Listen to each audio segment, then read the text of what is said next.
Sir, ಈಗ ಮಹೇಶ್ ವಿಕ್ರಮ್ ಹೆಗ್ಡೆ ವಿರುದ್ಧ ದೂರು ಕೊಟ್ಟಿದ್ದೀರಿ, ಏನು ಕಾರಣ ಏನು ಸರ್?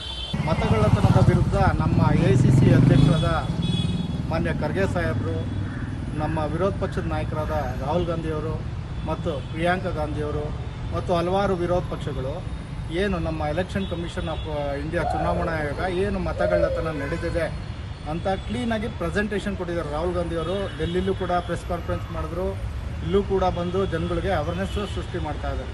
ಮೊನ್ನೆ ಏನಾಯಿತು, ದೆಹಲಿಯಲ್ಲಿ ಪ್ರೊಟೆಸ್ಟ್ ಮಾಡ್ತಾಯಿದ್ರು. ಪೊಲೀಸರು ಅವ್ರನ್ನ ಅರೆಸ್ಟ್ ಮಾಡ್ತಾರೆ, ಪ್ರಿಯಾಂಕಾ ಗಾಂಧಿಯವ್ರನ್ನ ಮತ್ತು ರಾಹುಲ್ ಗಾಂಧಿಯವ್ರನ್ನ ಮತ್ತು ಇನ್ನೂ ಹಲವು ನಾಯಕರನ್ನ. ಕೂರಿದಂಥ ಸಮಯದಲ್ಲಿ ಕೂಗ್ತಾ ಚಪ್ಪಾಳೆ ತೊಡ್ತಾ ಇರ್ತಾರೆ.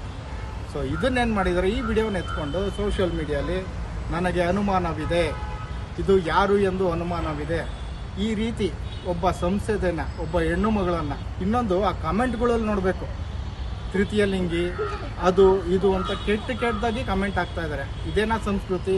ಈ BJP ಬೆಂಬಲಿತ ಏನು ಈ ಮಹೇಶ್ ವಿಕ್ರಮ್ ಹೆಗ್ಡೆ ಅಂತ ಇದ್ದಾನೆ, ಅವನು ಒಂದು ಎಕ್ಸ್ ಖಾತೆ ಅಲ್ಲಿ ಹಾಕಿದ್ದೀನಿ ನಾನಿಲ್ಲಿ. ಆ ಖಾತೆ ನೀವು ಕೆಳಗಡೆ ಕಮೆಂಟ್ಗಳಲ್ಲಿ ಹೋಗ್ಬಿಟ್ರೆ ಎಷ್ಟು ಕೆಟ್ಟದಾಗಿ ಹಾಕಿದ್ದಾರೆ ಅಂದರೆ, ಇವರು ನಮಗೆ ಸಂಸ್ಕೃತಿ ಪಾಠ ಮಾಡ್ತಾರೆ, ಹಿಂದುತ್ವದ ಪಾಠ ಮಾಡ್ತಾರೆ. ಸೊ ಇಂಥವ್ರೆಲ್ಲ ಒಂದು ಹೆಣ್ಮಗಳು ಕಂಡ್ರೆ ಇವ್ರಿಗೆ ಯಾಕೆ ಅಷ್ಟು ಅಸೂಯೆ? ನಾನು ಹೇಳೋದು, ಪ್ರಶ್ನೆ ಮಾಡಿರೋದು ನಿಮ್ಗಲ್ಲಪ್ಪ, ನಾವು ಪ್ರಶ್ನೆ ಮಾಡಿರೋದು ಚುನಾವಣಾ ಆಯೋಗಕ್ಕೆ. ಚುನಾವಣಾ ಆಯೋಗ ಉತ್ತರ ಕೊಡಬೇಕು. ನೀವ್ಯಾಕೆ ರಿಯಾಕ್ಟ್ ಮಾಡ್ತಾ ಇದ್ದೀರಿ? ನೀವ್ಯಾಕೆ ಇನ್ನೊಬ್ರನ್ನ ನಾನು ಹೇಳೋದು ಮಾನ ನಷ್ಟ ಮಾಡ್ತಾ ಇದ್ದೀರಿ? ಇದು ತಪ್ಪಲ್ವಾ?